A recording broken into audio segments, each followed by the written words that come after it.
ஜனாதிபதி தேர்தலுக்கு இன்னும் 2 வாரங்களே இருக்கிறது. எதிர்வருகின்ற 18ஆம் தேதி நள்ளிரவு 12 மணியுடன் அனைத்து வேட்பாளர்களும் தங்களுடைய தேர்தல் பிரச்சாரங்களை முடித்துக் கொள்ள வேண்டும். இதன் காரணமாக இப்போது எல்லா வேட்பாளர்களும் அவர்களுடைய அரசியல் விளையாட்டை, அவர்களுடைய திறமையை காட்டக்கூடிய ஒரு தருணமாக இப்போதைய தருணம் இருந்து கொண்டிருக்கிறது. சஜித் பிரேமதாச இந்த நாட்டை கட்டியெழுப்பக்கூடிய பொருளாதார திட்டம் தொடர்பான அவருடைய ப்ளூ பிரிண்டை வெளியிட இருக்கிறார். இந்த ப்ளூ பிரிண்ட் என்பது 60 பக்கங்களை கொண்டிருப்பதாக சொல்லப்படுகிறது. சஜித் பிரேமதாசவினுடைய எஞ்சிய தேர்தல் பிரச்சார நாட்கள் கூட இந்த பொருளாதாரம் திட்டம் தொடர்பான விடயங்கள் தான் பேசப்பட போகிறது. இதை வைத்துத்தான் இவருடைய எதிர்வரக்கூடிய தேர்தல் பிரச்சாரங்கள் எல்லாம் மேற்கொள்ளப்பட போகின்றதாக சொல்லப்படுகின்றது. அதே நேரம் நாங்கள் நேற்றைய வீடியோவிலே சொல்லியிருந்த ஒரு விடயம்தான், எதிர்வரக்கூடிய நாட்களில் கூட சஜித் பிரேமதாச அவருடைய வளமையான தேர்தல் பிரச்சார முறைகளை மாற்றி ஒரு புது வகையான தேர்தல் பிரச்சாரங்களை அவர்கள் கொண்டு வர நினைத்திருக்கின்றனர். அந்த அடிப்படையில் தான் இவ்வளவு காலமும் மறைமுகமாக இருந்து தேர்தல் பிரச்சார மேடைகளில் முன்னுக்கு வராமல் இருந்த பலரையும் அவர்கள் தேர்தல் பிரச்சார மேடைக்கு முன்னுக்கு கொண்டு வருவதற்கு இவர்கள் திட்டமிட்டிருக்கிறார்கள் என்று நாங்கள் நேற்று சொல்லி இருந்தோம். இந்த அடிப்படையிலே தலசலக பெரும, சம்பிக்க, ரோகிணி போன்றவர்களை முன்னுக்கு கொண்டு வருவதற்கு, எல்லா பிரச்சார மேடைகளிலும் முன்னுக்கு கொண்டு வருவதற்கு இவர்கள் ஆலோசித்திருக்கிறார்கள். அதன் அடிப்படையிலே இன்று இன்னும் ஒரு புதிய தகவல் எங்களுக்கு கிடைத்திருக்கிறது. அதுதான் சஜித்துக்காக இந்த தேர்தல் பிரச்சார மேடைகளில் நாடு பூராகவும் செல்வதற்காக சஜித்தினுடைய மனைவி ஜலனி தயாராகி இருப்பதாக பேசப்படுகிறது. இவர் அடுத்து வரும் சில நாட்களில் சஜித்தோடு இணைந்து தேர்தல் பிரச்சார நடவடிக்கைகளில் ஈடுபட போவதாகவும் சொல்லப்படுகின்றது. இப்படி சஜித் அடுத்து வருகின்ற 2 வாரங்களில் அவருடைய தேர்தல் பிரச்சாரத்தை திட்டமிட்டுக் கொண்டிருக்கின்ற வேளையிலே ரணிலுக்கு ஆதரவாக இருக்கின்றவர்கள் தனித்தனியாக அவர்களுடைய பிரச்சாரங்களை மேற்கொண்டு வருவதாக தெரிகிறது. குறிப்பாக ரணிலோடு இணைந்திருக்கின்ற மொட்டு கட்சி எம்பிக்களுக்கு வீடு வீடாக சென்று தேர்தல் நடவடிக்கைகளுக்கு ஈடுபடாம முடியாத ஒரு நிலை ஏற்பட்டிருக்கிறது. அவர்கள் எப்படி வீடு வீடாக செல்வது என்கின்ற ஒரு பயம் அவர்களுக்குள் ஏற்பட்டிருப்பதாக தெரிகிறது. இருந்தாலும் நிமல் நாசா போன்றவர்கள் ஜனாதிபதி ரணில் விக்ரமசிங்கவிடம் நீங்கள் எதற்கும் பயப்பட வேண்டாம், நாங்கள் ஒரு சத்தம் இல்லாமல் உங்களுக்கு ஆதரவான ஒரு பிரச்சாரத்தை நாங்கள் வீடு வீடாக கொண்டு செல்வோம் என்கின்ற ஒரு கருத்தை சொல்லி இருப்பதாக தெரிகிறது. இதை வைத்து பார்க்கின்ற போது ரணிலுடைய எதிர்வரக்கூடிய தேர்தல் பிரச்சாரம் என்பது ரணிலுக்கு ரகசியமாக என்கின்ற ஒரு தொனியில் செல்ல போகிறதா என்று நினைக்க தோன்றுகிறது. காரணம், மொட்டை சேர்ந்த எம்பிக்களுக்கு வீடு வீடாக இறங்கி தேர்தல் பிரச்சாரங்களை மேற்கொள்வது என்பது கடினமாக இருக்கிறது. ஆகவே இவர்கள் அவர்களுடைய ஆதரவாளர்களுக்கு நீங்கள் சத்தம் இல்லாமல் ரணிலுக்கு சென்று வாக்கை போட்டுவிட்டு வாருங்கள் என்கின்ற அடிப்படையிலே இவர்களுடைய தேர்தல் பிரச்சாரங்களை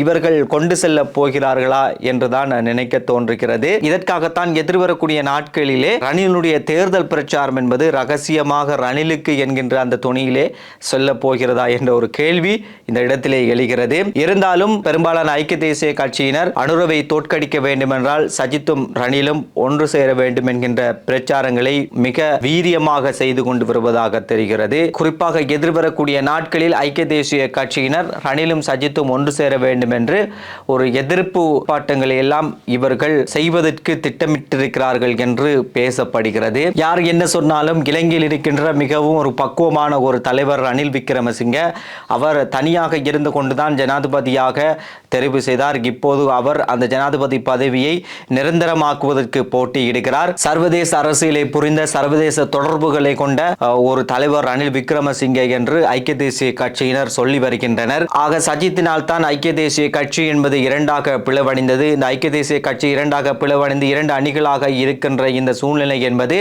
அனுரவுக்கு ஒரு சாதகமான ஒரு சூழ்நிலை.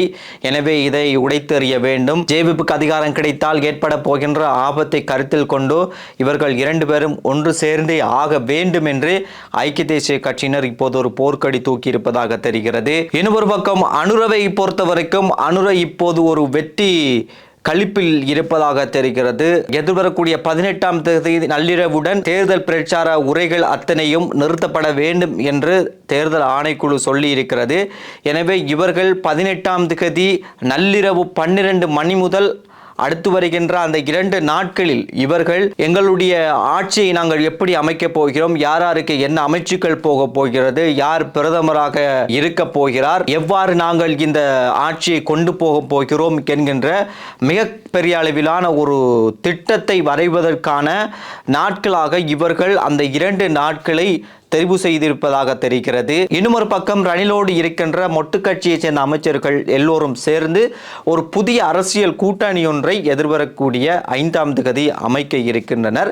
இந்த அரசியல் கூட்டணியில் சுதந்திர கட்சி, தமிழ் முஸ்லிம் கட்சிகளைச் சேர்ந்தவர்கள் பிள்ளையான், டக்ளஸ், அதே நேரம் டிரானாலஸ் போன்ற, நிமல் லான்சா போன்ற எல்லோரும் இந்த அரசியல் கூட்டணியில் இணைய இருக்கிறார்களாம். இந்த அரசியல் கூட்டணி என்பது ஜனாதிபதி தேர்தலுக்கு மட்டுமல்லாமல் எதிர்வரும் காலங்களில் இடம்பெறப் போகின்ற பார்லிமன்ற தேர்தலிலும் இதே அரசியல் கூட்டணியை தொடர்ந்தும் கொண்டு செல்வதற்குத்தான் இவர்களுடைய நோக்கமாக இருக்கிறதாம். எப்படியோ இப்போது பார்லிமன்றத்தில் இருக்கின்ற 225 பேருக்கும் உள்ள ஒரு மிகப்பெரிய பிரச்சனை தான், நாட்டுக்கு ஜனாதிபதி யார் வந்தாலும் பரவாயில்லை, நாங்கள் எப்படி அடுத்த முறை பார்லிமன்றத்துக்கு வருவது என்கின்ற பிரச்சனையில் தான் அனைத்து பார்லிமன்ற உறுப்பினர்களும் இப்போது இருந்து கொண்டிருக்கிறார்கள். இம்முறை ஜனாதிபதி தேர்தல் என்பது ரணில், அனுர, சஜித் ஆகிய 3 பேருக்கும் இடையில் நடக்கின்ற மும்முனை போட்டியாக மாறியிருக்கிறது. தற்போது தேர்தலுக்கு குறைந்த அளவிலான நாட்களே இருப்பதால் வாக்காளர்களின் கையில் தான் எல்லாம் தங்கி இருக்கிறது. அரசியல் மேடைகளில் யார் என்ன பேசினாலும், என்ன வாக்குறுதிகளும் தந்தாலும் வாக்காளர்கள் புத்திசாலித்தனமான முடிவை